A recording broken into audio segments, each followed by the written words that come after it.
अकड़ और अभिमान एक मानसिक बीमारी है जिसका इलाज कुदरत समय समय पर हमेशा करते रहता है।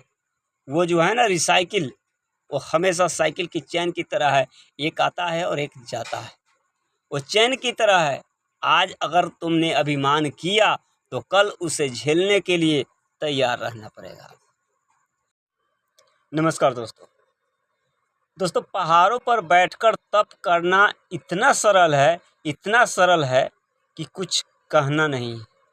लेकिन अपने परिवार के बीच में बैठकर सरलता बनाए रखना, धीरज बनाए रखना बहुत कठिन है।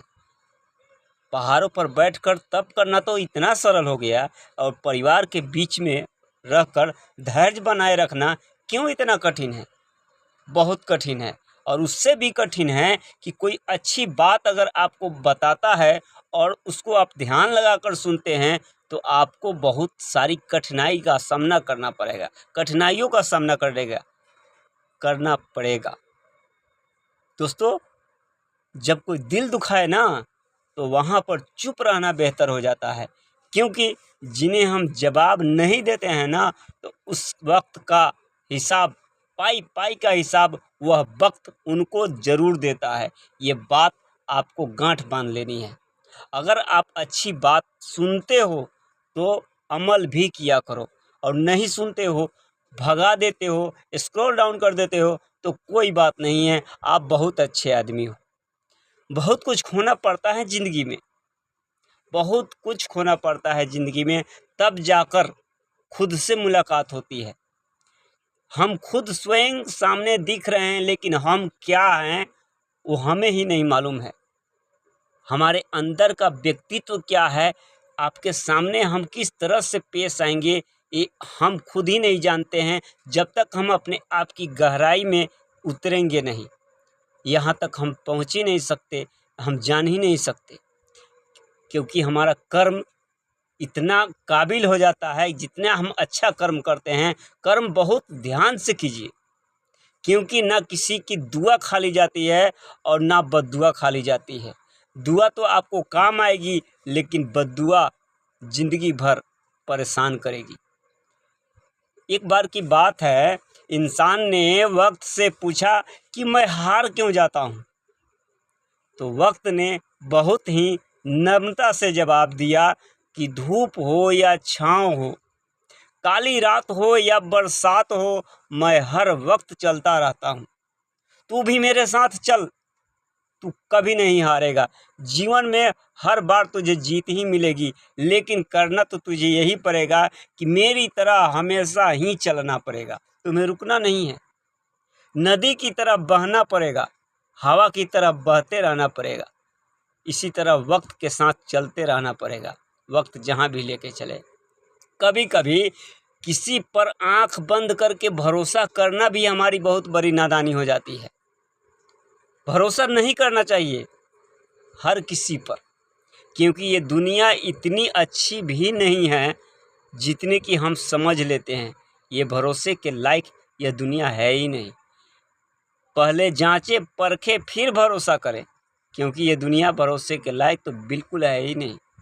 ज़िंदगी में अगर आपको अपर लेवल तक पहुंचना हो, बहुत ऊंचा जाना हो, तो जहां तक लोग तुम्हारी कद्र करता है ना, तो उन कद्र की भावना को कभी भी तिरस्कार की भावना मत जगाने देना। लोग जितनी तुम्हारी इज्जत करे, उतना ही इज्जत बढ़कर के तुम अगर उसको दोगे तो तुम्हें लोग कुर्सी अपना आगे बढ़ा देंगे बैठने के लिए। अपनी इज्जत इतनी बरकरार करो, अपनी इज्जत इतनी आगे करो कि लोग अपना कुर्सी आपके हवाले कर दें। कई बार जानते हैं दोस्त, लोग थोड़ी सी उपलब्धि पाने के बाद इतना अहंकार में झूलते हैं कि वो समझते हैं कि मैं बहुत बड़ा ज्ञानी, मैं बहुत बड़ा धनवान, मैं बहुत पैसे वाला हूँ। लेकिन शायद वो नहीं जानते कि हम किसी के दरवाजे पर जा रहे हैं तो लोग हमारे वो गिदड़ भभकी से नहीं डरते हैं, हमारे गिदड़ भभकियों से वो डरते हैं, लेकिन वो पीठ पीछे हमारे को गाली देते हैं। अरे इज्जत और मान सम्मान तो वो होनी चाहिए कि आपके जाने के बाद आपके आने का लोग इंतज़ार नहीं करे, आपको जाने का इंतज़ार नहीं करे। और जब आप उठकर जाने लगें तो उनके आँखों पर आंसू के झलक दिखने चाहिए, क्योंकि उसको जुदाई अच्छी नहीं लगती जो आपके दिल में रहने लगते हैं। अकेले हो तो एक बात और ध्यान रखना, जब अकेले में पड़ो ना तो अपने विचारों पर काबू करना। सबके साथ अगर रहो, अगर आप ग्रुप में हो, किसी के साथ में हो, तो अपनी जुबान पर ज़रूर काबू रखना, क्योंकि दो चीज़ बहुत काम आएगी आपके लिए। पसंद उससे कीजिए जो हमारे परिवर्तन लाए, हमको जो परिवर्तन में लाया है वही हमारे लिए सबसे बढ़कर आदमी है। और जो हमें प्रभावित करता है, अपने बातों में उलझा देता है। अरे मदारी भी जब खेल दिखाता है ना तो अपनी बातों में उलझा कर ठग लेता है। लेकिन परिवर्तन अलग चीज़ है। परिवर्तन हमें शिक्षा संस्कार से मिलती है, और वो संस्कार हमें कहाँ से मिलेगी? अपने घर परिवार बड़े बुजुर्ग के साथ बैठकर मिलेगी, अच्छे चीज़ देखने से मिलेगी। मेरे दोस्त, कदर होती है इंसान की, कदर ज़रूरत इंसान की ज़रूरत पड़ने पर होती है। इंसान की ज़रूरत उसी वक्त होती है जब उसकी ज़रूरत महसूस हो, क्योंकि बिना ज़रूरत के लोग तो अंधेरे में मोमबत्ती भी नहीं जलाते, अंधेरा ही रहने देते हैं। जब उनको ज़रूरत होती है कोई चीज़ देखने की, तब मोमबत्ती का सहारा लेते हैं।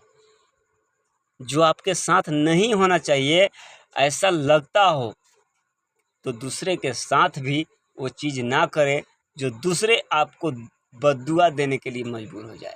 आपके अंदर की भावना को समझिए। आप दूसरे के स्थान पर अपना ज़मीर को उठा करके वहाँ रखिए, क्या ये काम उचित था या अनुचित था। अगर आपका ज़मीर गवाही देता है कि ये काम करना बिल्कुल ही उचित था, तब तो आप बात सही है। लेकिन अगर आपका ज़मीर, अगर आत्मा आपका गवाही नहीं दे कि नहीं ये काम गलत था, अगर वो काम करते हो तो आपको बद्दुआ के लिए एकदम तैयार रहना पड़ेगा।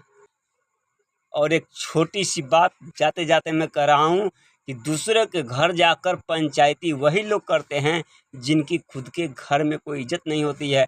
पंचायती वही लोग करते हैं जो बिन बुलाए पहुँचते हैं किसी को सलाह मशवरा देने के लिए। वो जनाते हैं कि हम बहुत बड़े लेवल के आदमी हैं, लेकिन अक्सर उनके घर में ही इज्जत नहीं होती है। इसलिए दूसरों के घर में वो ताक झांक करने के लिए, दूसरे के घर का राज जानने के लिए वो पंचायती में हर हमेशा तत्पर रहते हैं, आगे रहते हैं। ज़िंदगी आपकी तभी रोशन होगी जब आप उसमें खुद जलोगे। इसलिए मेरी बातों पर ज़रा ध्यान दीजिए और अपने आप में अपने विचारों को तब्दीली लाइए और इन बातों का अमल भी कीजिए। अगर इन बातों में से कोई बात अगर अच्छी लगी हो तो लाइक, कमेंट और शेयर ज़रूर कीजिएगा। मिलते हैं किसी और वीडियो में, तब तक के लिए खुश रहिए, मस्त रहिए। जय हिंद, वंदे मातरम।